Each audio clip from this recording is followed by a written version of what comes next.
Let's go. Let's push. Let's push. LA Kendrick out here getting that work in again. My biggest concern with anybody that's out training is that people try to be too comfortable in their training. That's never a good sign, right? Comfort is never a good thing when you're trying to train, because you start thinking negatively while you're doing the training that you probably don't really want to be out doing in the first place. But you know what? You gotta push through.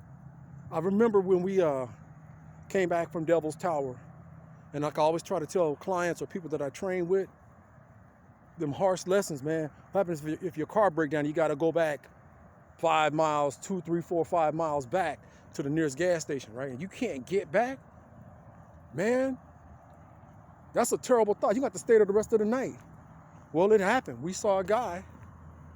There you go. Keep breathing. Pace yourself. We saw a guy running. Well, he didn't run. His car broke down, and it was getting dark, and we had just come through Kansas, where there was a tornado, and we just seen the tornado happen and all that, right? And man, I tell you, all we saw was his blinking his blinking hazard lights. And I know for a fact the nearest gas station was back about at least 5 miles. I remember, and I told the person I was with in the car, I said, "Look, check that out. Check that out.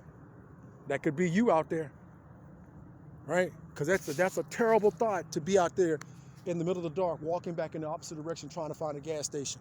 Are you capable of doing that? You know, now you're completely out of your comfort zone, because it's in the middle of it's dark.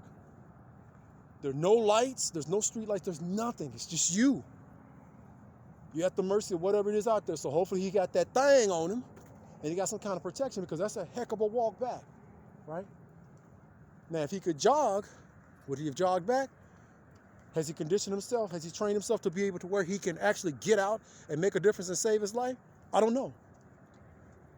But I'm saying, you got to put yourself in conditions that are uncomfortable, because that's the best way to tell what kind of person you're dealing with, or what a person is made of, right? The easiest way, one of the quickest and best ways to tell what a person is made out of, right, is put them through a little adversity. Make them mad, right? Make them a little bit uncomfortable, and you're going to see the true nature of most people. You're going to see it.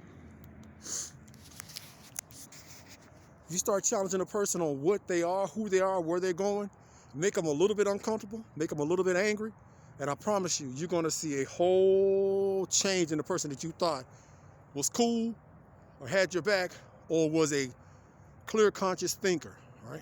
So I'm telling you, man, get out, make a difference, help yourself, fight for yourself, right? Because as soon as your body breaks down, you got nobody to blame. And now you're in a position where you're uncomfortable.